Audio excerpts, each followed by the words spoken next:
Nu skal vi se nogle eksempler på fjernvarmen, når det er værst. Og her starter vi fra bombakken nummer 132. Og så går vi ned ad stien her, hvor man kan se, at sneen den er smeltet. Og i dag der ligger temperaturen på 0 grader, cirka minus 1 til 0 grader. Og jeg vil bare gå en tur ned igennem hele arealet her, så kan man tydeligt se, hvor der ikke er sne, og hvor at fjernvarmen den ligger. Man kan se, at det er fuldstændig smeltet der, hvor fjernvarmen kommer op igennem ind til hver enkelt bolig. Så jeg vil bare lige optage lidt her en 5-10 minutter, og så kan man selv danne sig et indtryk af filmen her.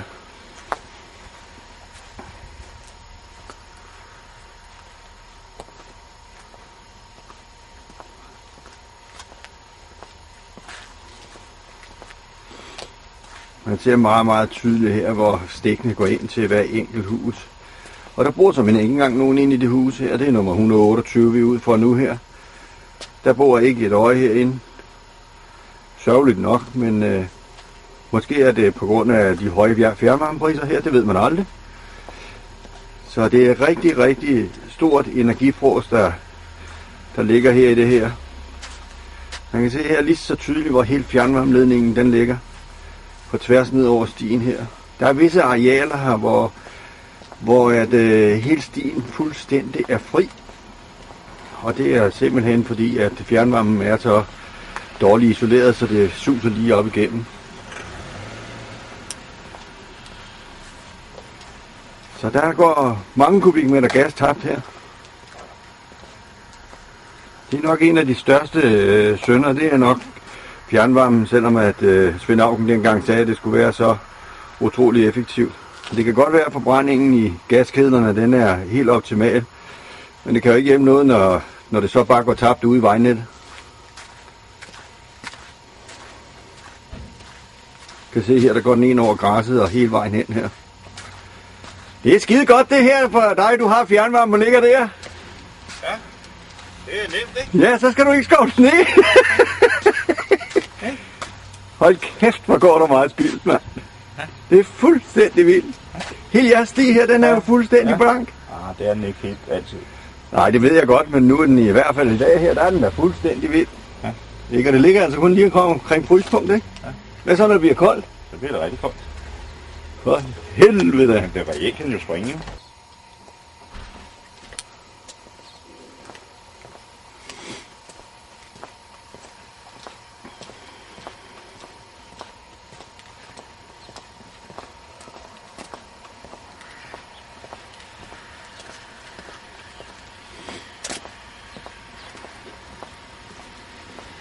Sådan ser det faktisk ud i hele arealet her. Og det er altså utrolig meget, der går tabt.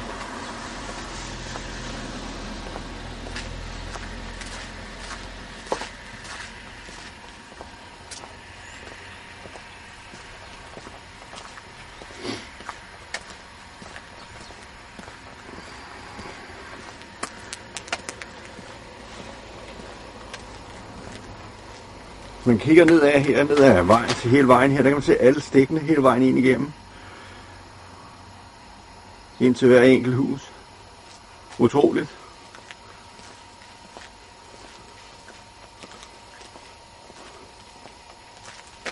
Og lige den her op igennem.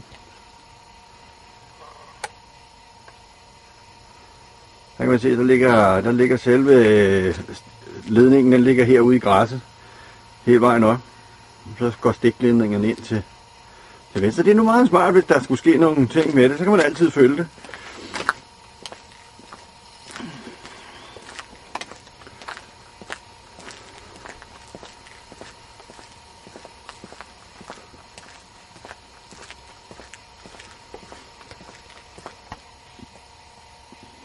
Og hernede, der er det rigtig godt, fordi der kan man faktisk se, at der er det hele vejen, der simpelthen er tøet op. Helt over til det første hus derovre. Og det er nede ved nummer 58 og 60 her, så det er jo helt vildt.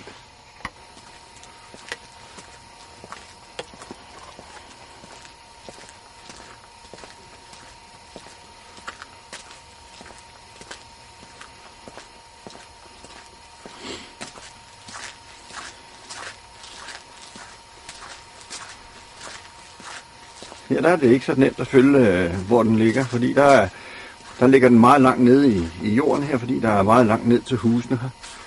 Så derfor så er det nok lidt en lille smule svært at følge den her. Men så lige pludselig her, så dukker der sådan en plet op her, hvor man tydeligt kan se, at hele rørsystemet det er pivutæt, ikke?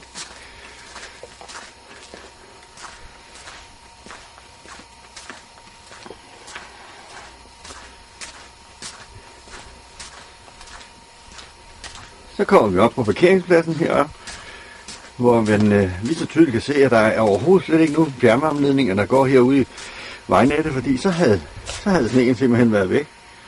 Men det ligger simpelthen ude i stigesystemet over det hele her. Så det er derfor, at der faktisk er sne på hele vejen. Nu vil jeg slutte for denne gang. Tak for det. Hej hej. Her der har vi så et eksempel på alternativ energi, hvor man simpelthen varmer huset op via en varmepumpe, som sidder udvendigt, og hvor man producerer energien og varmen der, hvor det skal forbruges. Og det må jo være den optimale løsning. Og der kan man se her, der er slet ikke noget tab i. Og så er der solfanger på taget, hvor man producerer energien fra omkring, når vi når over midten af marts måned, og så helt frem til november måned. I det her hus her på 140 kvadratmeter, der har man et forbrug, der ligger på ca. 16.000 kroner om året, og det er inklusiv strøm. Altså det er varmt vand, ventilation og varmepumper og det hele, som producerer varmen og energien til det her hus, og hvor man producerer den på stedet, så ikke der er noget varmetab i vejen, eller i stier, eller hvad det nu måtte være.